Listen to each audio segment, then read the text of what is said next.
नरेंद्र मोदी जी।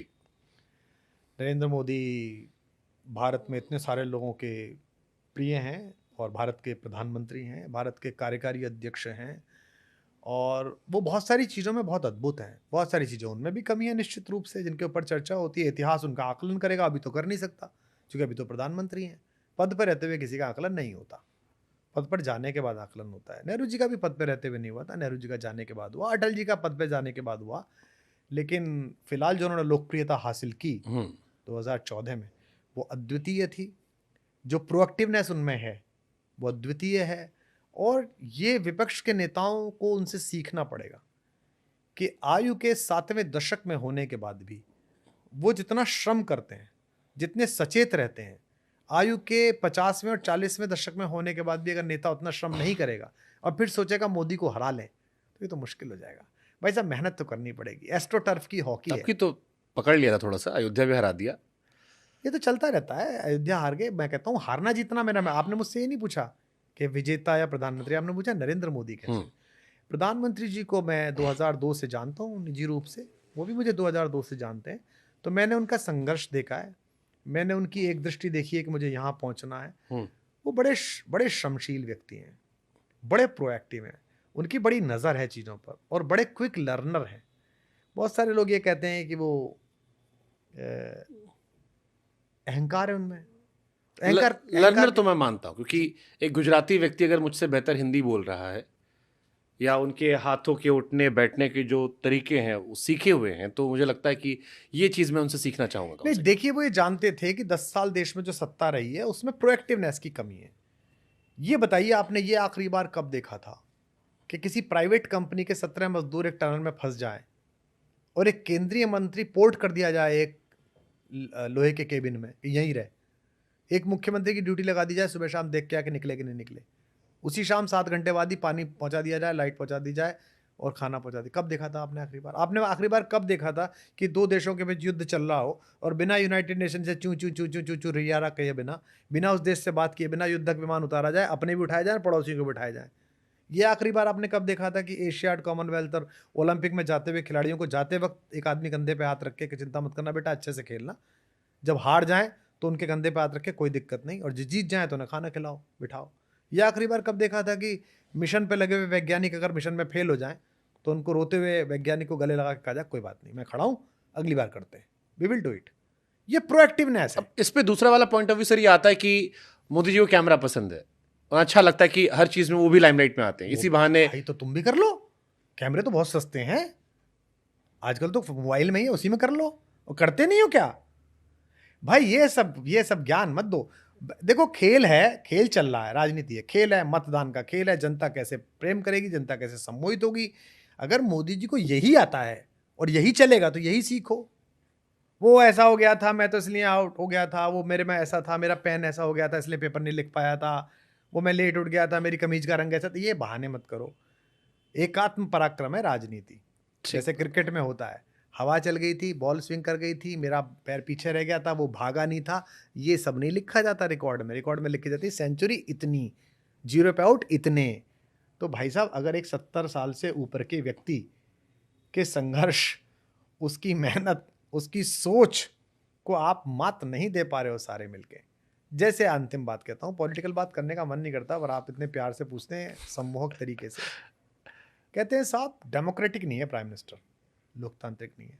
चलो मान लिया साहब लोकतांत्रिक नहीं है, लोकतांत्रिक मूल्य में आस्था नहीं है उनकी साहब, मान लिया साहब, बिल्कुल मान लिया। वो दो लोग जो चाहते हैं वही करते हैं साहब, बिल्कुल आप जो कह रहे हो 100%। अच्छा, आप कितने लोकतांत्रिक हो भाई साहब? आप बंगाल में राज्य करती हैं, आप किसी को पसंद नहीं करती भतीजे के अलावा। आप दिल्ली में राज करते हैं, आप किसी को पसंद नहीं करते खुद के अलावा। आप जेल में बंद है फिर भी मुख्यमंत्री रहेंगे। आप उत्तर प्रदेश में, आपको चाचा ही पसंद नहीं था, आप जहां हैं वहां तो आपको अपने बेटे पसंद है, पत्नी पसंद है, या आप खुद को पसंद है। आप खुद लोकतांत्रिक है नहीं। आपके यहां कब चुनाव हुए अध्यक्ष के, बताओ? आपने कब लोकतांत्रिक बने? अगर वो लोकतांत्रिक नहीं है तो उसकी चढ़ती पतंग है भाई, वो प्रधानमंत्री है। तुम जब हो जाते हो तब तो, और जो कह रहे हैं, भगवान न करे कभी देना, इनमें 2-4 को तो मैं निजी रूप से जानता हूं, ईश्वर न करे किसी बड़े पद पे पहुंच गए तो लोग बाग नरेंद्र मोदी को मसीहा मानेंगे कि बड़ा भला आदमी था भाई। माफी मांग लेता था, किसान आंदोलन वापस ले लेता था। लोग कहेंगे भाई मोदी बहुत अद्भुत आदमी था, क्या अद्भुत आदमी था, ये कहाँ से आ गए, कितने बड़े वाले हैं ये। तो भाई साहब, अंग्रेज से गांधी बन के लड़ा जाता है, अंग्रेज बन के नहीं लड़ा जाता। बढ़िया। अगर आपको लगता है नरेंद्र मोदी अलोकतांत्रिक है, लोकतांत्रिक हो जाओ, करवाओ चुनाव, तुम ही रहोगे बस। तुम्हें पूरी पार्लियामेंट में कोई नहीं मिलता नेता बनाने के लिए। मैं किसी की भाषा का अनादर नहीं कर रहा, लेकिन बड़ा पक्ष हिंदी सुनता है या अंग्रेजी सुनता है। तुम्हारे पास शशि थरूर भी है और तुम्हारे पास मनीष तिवारी भी है उसी पार्लियामेंट के अंदर, पर नेता बनेंगे वो अधीर रंजन जी। फिर वो माफी मांगेंगे, नहीं मेरा हिंदी खराब था इसलिए फंस गया था। अबे भैया तो क्यों दिया था काम? खड़गे साहब आयु हो गई, वरिष्ठ हैं, क्योंकि आपको स्पेस ऐसी किसी आभा को नहीं देना है जिससे कंपटीशन लो। एक हमारे इलाहाबाद के शायर, उनका एक शेर है कि इस धुंधलके में भला कैसे सुझाई देते, इस धुंधलके में भला कैसे सुझाई देते, हम तेरे साथ ना होते तो दिखाई देते। ये सारे पॉलिटिकल नेता अलग अलग पार्टी के, ये इनसिक्योरिटी से भरे हुए हैं। और मैं जब सारे कह रहा हूं तो सारे कह रहा हूं, समझ रहा हूं मैं सारी पॉलिटिकल पार्टीज कह रहा हूं। आप इनके ऊपर से नीचे तक की इनकी कैबिनेट्स जो बना रखी है इन्होंने चारों तरफ अपनी, उनके लोग चुन के देखिए। इन्हें इनकी पार्टियों से हटा के चौराहे पे खड़ा कर दीजिए सामान्य वस्त्रों में, लोग समझेंगे मनरेगा के मजदूर खड़े हैं, सुबह ठेकेदार लेके जाएगा इन्हें। इनकी कोई आभा नहीं है। ये 5 आदमी इकट्ठे नहीं कर सकते, 5 आदमी की बात नहीं बदल सकते, अपनी बात रख नहीं सकते। और जैसे ही कोई ऐसा आदमी ने दिखाई देता है, बोले बस ये खराब है, ऐसे हटाओ जी, ये नहीं होना चाहिए। हमारे यहाँ वाला भी ये प्रॉब्लम था उसे। अब अगला शिकार कौन है? अगला शिकार वो बालक है जो खुद नहीं पैदा करा, इसकी कुछ औकात भी नहीं है, पर वो थोड़ा लोकप्रिय हो गया है, हीरोइन से ब्याह कर लिया है, रील दिखने लगी। ये नहीं दिखना चाहिए, दिखेगा नहीं, दिख भी नहीं रहा वो। मैंने जब हुआ था मैंने तभी कह दिया, मैंने ये गया इसको नहीं छोड़ेगा। उनकी शादी पे हमको भी बहुत बधाई आई नहीं, मैंने कहा इसको छोड़ेगा नहीं इसको आप, निश्चित रूप से, क्योंकि आप इतने ज्यादा डरे हुए हैं भाई कि आपको आभा बर्दाश्त ही नहीं है किसी की भी। हमने जब कवि सम्मेलन में कविता पढ़ी, लोकप्रिय हुए, तो 32 कवियों ने हमारे खिलाफ फतवा दिया कि ये पढ़ेगा तो हम नहीं आएंगे। हमसे लोग पूछते थे आपका ऐसा किसी, मैंने कहा नहीं, किसी को पिलाओ, किसी को ले आओ, जिसकी मैया ने दूध पिलाया उसको लाओ। लाओ 1 लाख आदमी कोटा में, लाओ निम्बाहेड़ा में 1 आदमी, तू भी खड़ा अभी भी खड़ा, तू जमा हम जमा, तू कितनी देर तक पढ़ता हम कितनी देर तक पढ़ते हैं। यही तो संघर्ष है। योग्य जन जीता है, पश्चिम की उक्ति नहीं, गीता है, गीता है, गीता ये तो कहती है सर्वाइवल ऑफ द फिटेस्ट, जो बाद में डार्विन हमारी बात गाने लगा। तो इसलिए नरेंद्र मोदी अपने अपने स्टेडियम में, अपने डी में, अपने प्लेटफॉर्म पे जो कर रहे हैं, उनकी टक्कर का नेता भारत में अभी नहीं है। और वो बनने के लिए उनको मोन और मीडियम जो बदलने पड़ेंगे, मोड मीडियम, वो बदलने को तैयार नहीं है।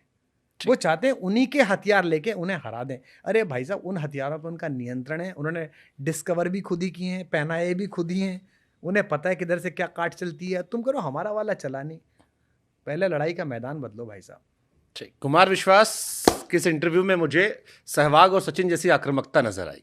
पूरे इंटरव्यू में आप अपनी बातों से, क्योंकि आपके पास शब्दों का चयन बड़ा अच्छा है, आप डोमिनेट भी करते नजर आए। मेरी गजल का एक शेर है, वैसे तो एक उसमें अलग अलग शेर है, लेकिन उसमें शेर ये है कि वो शख्स काम का है, वो शख्स काम का है, 2 ऐप भी हैं उसमें।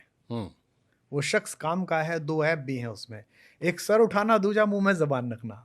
शाबाश। तो हम में 98 गुण है 100 में से, 2 अवगुण है कि एक तो हम सर उठाते हैं और एक मुंह में जबान रखते हैं। और ये 2 अवगुण जहां जहां चलेंगे वहां वहां हमारी स्वीकार्यता नहीं होगी, और जहां जहां इन अवगुणों को गुण माना जाएगा वहां वहां हमारी स्वीकार्यता होगी।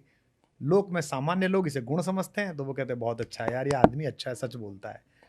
और संगठनों में यह कि यार ये तो बहुत अवगुण है, पता नहीं क्या बोल देगा, ये पता नहीं क्या कह देगा, तो वो दूर रहते हैं। नहीं, लेकिन इसीलिए हमने बेस्ट फॉर द लास्ट बचा के रखा था। अभी है एक सेगमेंट छोटा सा 60 सेकंड का बचा हुआ है, जिसमें हम आपको थोड़ी बाउंसर और यॉर्कर देंगे। इतने आसानी से आपको जाने दें, फिर बात कैसी? कुछ तो आना चाहिए ना, कि हमको भी लगे कि आप थोड़ा फंसे, थोड़ा असहज हुए, थोड़ा परेशान हुए। तो अब कहानी ये है कि हम 2 आदमी का नाम लेंगे, अब वो आपके ऊपर है, उस पर कितने करते हैं, और हम आपसे उनमें एक सवाल पूछेंगे, आपका नजरिया होगा। तो पहला सवाल, मनीष सिसोदिया अरविंद केजरीवाल में ज्यादा ईमानदार कौन है? अब वो तो सरकार वो चला रहे हैं, उन दोनों को पता होगी, या सुप्रीम कोर्ट के जज को पता होगी जो जमानत देता है। साथ तो आप भी रहे। नहीं, मेरे सामने तो हो रही थी, मैंने बता दिया कि दोनों चोट्टा बना मत करो, तो उन्होंने कहा कि तू निकल ले यहाँ से, मैं निकल लिया। उसके बाद अब कोर्ट जाने, जज जाने, अब वो जज बता देता है कि वो वही जानेगा, भाई मैं तो क्या जानूं, मैंने कागज देखे भी नहीं और मेरी कोई रुचि भी नहीं उन कागजों को देखने ठीक। की। राहुल गांधी, अरविंद केजरीवाल में विपक्ष का बड़ा नेता कौन बन सकता है? राहुल गांधी मनुष्य बेहतर है, मैं उनसे भी मिला हूँ, हम्म। भले आदमी है, स्वीट से। मैंने तो उनके बारे में काफ़ी खराब बातें भी बोली थी हम्म। हीट ऑफ द मोमेंट में, जब हम चुनाव लड़े। लेकिन उसके बाद उनका जो व्यवहार रहा मेरे से, बातचीत का, सुनने समझने का, कभी मिल गए सार्वजनिक समारोह में, जहाज फहाज में कभी मिल गए, जिस गर्मजोशी से वो मिले और जैसा उनके रिफ्लेक्सेस दिखते हैं, उससे लगता है उनके अंदर ह्यूमन क्वेश्चन ज़्यादा है। और राजनीति हो, परिवार हो, वो मनुष्यता से ही चलते हैं, धूर्तता से नहीं चलते। तो एक नाम कौन सा लेंगे विपक्ष जो मोदी जी को टक्कर दे सकता है? वो जनता तय करेगी इन दोनों, मुझे क्या पता भाई। मैं एक वोट देने वाला हूँ, मैं अपनी वोट दे आऊंगा जिसको देनी होगी। एक फिल्म आने वाली है फ्रीडम एट मिडनाइट, एक बड़ा अच्छा सीन दिखाया गया उसमें, जो हमने पढ़ा भी था कि 45 में सरदार पटेल पहले प्रधानमंत्री बन सकते थे, गांधी जी ने नेहरू जी को चुना। आज के दौर में अगर आप देखें, बड़ी चर्चा चलती है पटेल नेहरू, पटेल कश्मीर वाले उस पे इशू पर, बस इशू पे, पटेल नेहरू में आप ज़्यादा किससे क्लोज पाते हैं अपने?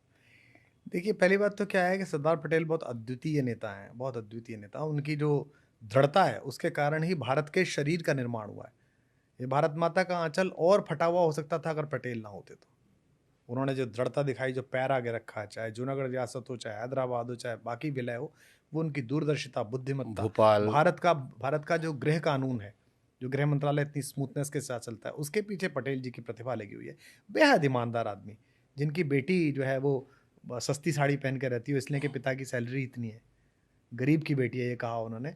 आप कभी महावीर प्रसाद त्यागी की किताब पढ़िए, आज़ादी के आंसू, सचमुच में आंसू आ जाएंगे, उसमें ऐसे ऐसे किस्से हैं। वो जो आप जिक्र कर रहे हैं, इतिहास में एक पन्ना ऐसा हुआ कि पटेल के समर्थन में ज़्यादा लोग थे, फिर नेहरू जी आ गए। जब गांधी 1920 के दशक में भारत में उतर के एक सक्सेसफुल करियर छोड़ के अंग्रेजों के राजा के सामने तनकर खड़ा था, तो बहुत ताली बजा रहे थे। जब गांधी के सामने चार्ली चैपलिन झुक जाता था और उसने कहा, मैंने ऐसा आदमी नहीं देखा अपनी ज़िंदगी में, मेरी गली में कभी मैंने इतनी भीड़ नहीं देखी जब ये फ़कीर उतरा है, तो आप बहुत ताली बजा रहे थे। जब आइंस्टाइन जैसा बड़ा वैज्ञानिक कह रहा था, आने वाली सदियाँ इस बात पर भरोसा नहीं करेंगी कि हाड़ मास से बना हुआ एक ऐसा आदमी भी पृथ्वी पर चला था, तब तो आप बड़ी तालियां बजा रहे थे। अब आपको अपने हिसाब से निर्णय सोचने करने, तो आप गांधी की भूलों पे और गांधी की चीज़ों पे तबसरा करने बैठे हैं। मेरा काम ही नहीं है यार ये, ठीक बात। कि मैं पटेल को और सुभाष को और नेहरू को और सावर को तुलनात्मक करता हूँ। मेरे घर के बुजुर्ग थे, कोई ताई जी का लड़का था, कोई चाचा जी का, कोई बाबा बाबा वाले थे, सब बहुत अच्छे थे। इन्होंने मुझे ऐसा घर दिया है, इसमें थोड़ा सा कोना आ गया है, इसमें गीलापन आता है, इसमें ये है, मैं इसके लिए उन्हें गाली नहीं दूंगा। मैं अपना ठीक कौशल, बात। अपनी प्रतिभा लगा के इस घर को ऐसा बनाऊंगा कि उनकी आत्माएं जहाँ स्वर्ग में सामूहिक रूप से बैठी होंगी, वो कहेंगी कि बच्चे बहुत अच्छे निकले हमारे। अटल जी और मोदी जी में बीजेपी का सबसे बड़ा नेता कौन? अटल जी तो बहुत बड़े नेता हैं, नरेंद्र मोदी भी बहुत लोकप्रिय नेता है। मैं भारतीय जनता पार्टी का सबसे बड़ा नेता लाल कृष्ण आडवाणी को मानता हूँ, क्योंकि लाल कृष्ण आडवाणी का ही चमत्कार था कि लोग उन्होंने, कहेंगे गौतम गंभीर वाला बयान था ये। नहीं, लाल कृष्ण आडवाणी का चमत्कार था कि उन्होंने भारत में प्रो कांग्रेस और एंटी कांग्रेस राजनीति को प्रो बीजेपी और एंटी बीजेपी बनाया। एक लंबे समय तक इस देश में राजनीति ये चलती थी, प्रो कांग्रेस पार्टियां होती थी, एंटी कांग्रेस पार्टियां होती थी। आज क्या है, प्रो बीजेपी पार्टी और एंटी बीजेपी पार्टी है। और संगठन बनाने वाला व्यक्ति होता है जो नेता ज़्यादा पैदा करता हो। आडवाणी जी ने नेता बहुत पैदा किए। आडवाणी जी जब राष्ट्रीय अध्यक्ष थे, तब आप राष्ट्रीय महासचिव सोचिए कौन कौन थे। सुषमा जी थी, उमा जी थी, प्रमोद जी थे, एक से एक तोप। आडवाणी जी के समय में जो राज्यों में मुख्यमंत्री बने, वो कितने लोकप्रिय नेता आगे चल के बने। तो संगठन जो बनाता है नेता के रूप में, पूछा आपने, शासक नहीं पूछा मुझसे। अटल बिहारी वाजपेयी अद्भुत प्रधानमंत्री रहे, उनके निर्णयों ने बीजेपी का सबसे बड़ा नेता कौन? हाँ, मतलब मुझे लगता है कि तुलनात्मक दृष्टि से आडवाणी जी ने जो निवेश किया इस पार्टी को खड़ा करने में, इसके संगठनात्मक ढांचा खड़ा करने में, जैसे मध्य प्रदेश को भारतीय जनता पार्टी का मायका कहा जाता है, कुछ भी आंधी तूफान आए वहां नहीं हिलता, क्योंकि वहां आज भी अगर 10 नल गांव में आए हैं तो ये कहां गढ़ेंगे, ये विचार विधायक जी नहीं कर सकते, पार्टी का काडर करता है। तो वो जो निटिंग की गई है वो उनकी युति में, क्योंकि अटल जी तो निश्चिंत लोकप्रिय नेता थे, भाषण देना जाना, संगठन का काम तो सदा उनके हाथ में था। तो ये दोनों भी बहुत पावरफुल, बड़े लोकप्रिय, बड़े लोकख्यात। अटल जी की तो क्या ख्याति है, मतलब अभी तक भी उनका शरीर नहीं रहा, लेकिन उनका यश आज तक है। और नरेंद्र मोदी की लोकप्रियता तो असंदिग्ध है ही, लेकिन मैं मानता हूँ कि संगठनकर्ता के रूप में, एक पार्टी के नेता के रूप में आडवाणी जी ने जो काम किया वो इस पार्टी में मील का पत्थर है, जो शायद अब दोबारा करने की आवश्यकता है, जब पार्टी इतना विस्तार पा गई है। जैसे गंगा चलती है तो उसमें बीच बीच में नदियां अलग अलग जगह से मिलती हैं, लेकिन वो अंत में एक गंगा बन जाती है। तो इसके एक रूप करने के लिए वो जो पार्टी की रीति नीति और कार्य संस्कृति है, उसको सिखाने के लिए और उसमें घुलने मिलने के लिए जो बाहर से लोग आ रहे हैं, लगातार लोग आ रहे हैं, उसके लिए मुझे लगता है कि एक फिर ऐसे लीडर की आवश्यकता है, ऐसे कुछ लोगों की आवश्यकता है जो उसे बनाए। राहुल गांधी या प्रियंका गांधी, दोनों में किसकी अगुवाई में कांग्रेस की सरकार आ सकती है? वो तो उनका आंतरिक मैटर है कि वो किसको देखते हैं। प्रियंका जी के पास अपनी दादी की छवि की लोकप्रियता भी है और वो जानती भी हैं कि बोला कैसे जाता है। राहुल भी जिस तरह से ग्रो कर रहे हैं, आपको लगता है राहुल जी डिफीट कर पाएंगे आने वाले टाइम में? नहीं, राजनीति में तो कुछ भी हो सकता है, लेकिन हम जब 14 में चुनाव लड़े थे तो हमारा कहना क्या था उनसे? हमारा कोई था नहीं, हमें तो भेजा गया था। हमारा कहना यह था कि देश को समझना है तो नीचे उतर के समझिए, सिर्फ एक वंश में पैदा होने के कारण नेता मत बनिए। और पिछले 10 वर्षों में उन्होंने ये किया कि वो नीचे जा रहे हैं, समझ रहे हैं। उनकी समझ में कोई कमी हो सकती है, कई बार ज़्यादा हो सकती है, लेकिन जिस तरह से पार्लियामेंट में बोल रहे हैं, जिस तरह से फिर आप लोग क्यों कहते हो कि वो misfit, he is a good guy but he is not fit for politics? क्योंकि पॉलिटिक्स में अच्छे लोगों की इस समय कीमत है नहीं। जो भले लोग हैं उनकी कहाँ कीमत है। और उनकी पार्टी में देखिए, भारतीय जनता पार्टी में जेपी नड्डा जी का कार्यकाल समाप्त हो गया। आप अपने सारे पत्रकारों के घोड़े दौड़ा लो और मुझे एक नाम दे दो कि ये बनेगा पार्टी अध्यक्ष। नहीं पता, ये तो वो खुद भी कहते हैं बार बार, नहीं पता आपको, आप नेक्स्ट नहीं कर सकते। नहीं पता, कांग्रेस में ऐसा नहीं हो सकता, बाकी सारी पार्टियों में अब नहीं हो सकता। तो यही यहाँ आके ही खेल खत्म होता है। वामपंथी और बीजेपी, तो अटल जी का भाषण है कि केवल हम और वामपंथी रहेंगे क्योंकि हमारे संगठन में डेमोक्रेसी है। तो ये देखिए, जब तक आप ये नहीं करेंगे तब तक आप चमत्कारिक पुरुषों के बलिदानों के भरोसे रहेंगे कि भाई श्रीमती इंदिरा गांधी जी दिवंगत हो गई, आवेग आया तो राजीव गांधी जी बन गए। राजीव गांधी जी के ऊपर एक कायराना हमला हो गया तो पीछे से आवेग आया तो नरसिंह राव जी संभालने लगे। तब तक आपका यही चलता रहेगा। आप अपनी पार्टी में लीडर्स पैदा करिए, नेता पैदा करिए, जनता में वो इस बात से विपरीत पैदा करिए कि वो आपसे कितना सहमत है और कितने असहमत हैं। पार्टी से सहमत होनी चाहिए, उसकी लाइन से सहमत होनी चाहिए, आपका काम हो जाएगा। लास्ट क्वेश्चन, अभी भी लास्ट है क्या? लास्ट क्वेश्चन है। जिन्ना ने माउंटबेटन से ये कहा कि अगर आपको हिंदुओं की बात करनी है तो सावरकर से बात कीजिए, सावरकर रिप्रेजेंट करते हैं। Don't talk to Gandhi Nehru, they don't represent Hindus. आज के दौर में कई लोग कहते हैं कि हिंदू ही हिंदू सबसे बड़ा खतरा है, बाकी नहीं है, अपने ही खतरे हैं। एक चर्चा चलती है हिंदू खतरे में, कई लोग रोज सुबह ट्विटर पर उठ के डाल देते हैं हिंदुओं को जगाने आए हैं। डू यू बिलीव हिंदुओं पे खतरा है, या हिंदुओं को लेकर लोग वैसे वोकल नहीं होते? क्योंकि आपने भी बीच में बांग्लादेश का कई बार जिक्र किया कि जब बाकी जगह होता है तो सब एक साथ आते हैं। इंडिया में भी आपने देखा होगा, एक बॉक्सर भी थी, मुस्लिम थी, महिला पुरुष होने पर विवाद था, कम्युनिटी ने सपोर्ट किया। हमारे आंख से चलता है कि हिंदुओं का खतरा है, हिंदू यूनाइटेड नहीं होता। आपको लगता है खतरा वतरा कुछ है, या यही खूबसूरती है जो आपने कभी किचन में काम किया है? हाँ। चाय किस में बनती है? फ्राइंग पैन में। हाँ। और दूध किस में गर्म होता है? बड़े पतीले में। दूध में बहुत देर लगती है, खड़ा रहना पड़ता है, हो रहा है गर्म, हो रहा है गर्म। और चाय यूं लगाई, 2-3 बात सुनी, इधर उधर गए, तब तक तो फुर होने लगता है। तो हिंदू तो बड़ा पतीला है, बहुत देर में गर्म होता है, बहुत देर में उफान आता है इसमें। बड़ा विचार है, पुराना है, खूब सारे लोग हैं, 200 करोड़ लोग पूरी दुनिया में हैं, बात फैलते में देर लगती है। बाकियों में तुरंत चेतना आ जाती है, तुरंत बात आ जाती है। तो उस प्रतिक्रिया को इधर रिफ्लेक्ट करने की खूबसूरत एग्जांपल दिया आपने। हाँ, इधर छटपटा लेना बहुत बेकार की बात है कि साहब ऐसा नहीं हुआ। और दूसरा, आत्म परिशोधन से ही होगा। मैं ये नहीं कह रहा कि हिंदू वहां मारे जा रहे हैं भाई। हमने तो यहां पर भी बोला ना कि अगर आपने चूड़ी पहनाते हुए 4 लड़कों को सड़क पे थपड़िया दिया 20 लड़कों ने मिलकर, तो हमने तो उसके खिलाफ भी बोला। आपने एक साइकिल चोर को मारते समय जय श्री राम के नारे लगाए, तो सबसे पहले हमने बोला ना उसके खिलाफ। खूब गालियां पड़ी हमें। हम राम मंदिर की प्राण प्रतिष्ठा में बुलाए गए, हम ही ने बोला ना राम मंदिर के बारे में कि भाई तारीख नहीं बताएंगे, क्योंकि हमें दुख था। तुम तो बोलोगे नहीं ना, तुम तो पार्टी का कैडर हो, मंडल अध्यक्ष हो, तुम कैसे बोलोगे? तुम्हारी हिम्मत का, कल निकाल दिए जाओगे। हम खड़े हैं, हमें नहीं चाहिए तुमसे कुछ भी। तो हमने बोला, हम बोलेंगे। जब आपने सरकार बनाई महबूबा मुफ्ती के साथ, तो हमने बोला कि बुआ के भतीजे अफजल गुरु पे चुप है, तब बहुत गाली पड़ी, अरे यार हमारे बारे में ऐसे कहो। जो प्रभारी थे वहां के हमारे मित्र, उन्होंने मुझसे एक दिन कहा, अरे भाई साहब आप क्यों पीछे पड़े रहते हैं हमारे? भाई मैं ही पीछे पड़ूंगा, आप तो राष्ट्रीय महासचिव हैं, आपकी तो हिम्मत नहीं बोलने की। यार वो औरत अफजल गुरु को शहीद कह रही है और अफजल गुरु को देश हत्यारा मान रहा है, और आप चुप हो कि सरकार बनानी है, फिर टूट के फिर बोले आप भाई साहब आप बोल पाए, ठीक बोल पाए, तो हम ही बोलेंगे, इसलिए हमें मत दबाइए, हमें गाली मत दीजिए।